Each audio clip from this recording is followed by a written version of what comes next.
Welcome to Burlap Teachers. Enjoy the video. You start by powering down and removing every cable.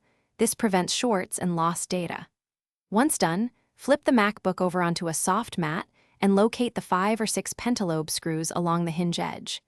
Use a P5 pentalobe driver that fits snugly, forcing the wrong driver strips heads. Loosen each screw counterclockwise, removing them fully and placing them in an ordered tray so reassembly is painless. Make sure to note any longer screws near the hinge. With screws removed, you now separate the lower case. Insert a plastic spudger or thin opening pick at the hinge seam and pry gently.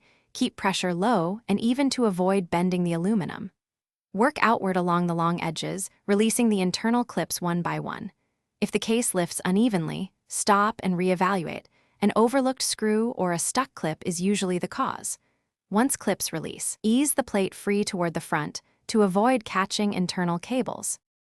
After clips are released, lift the back cover straight up and away from the chassis while watching for any cables or foam that might catch. Inspect the rubber gasket and plastic clips. Damaged clips often cause poor fit later, so replace them if needed.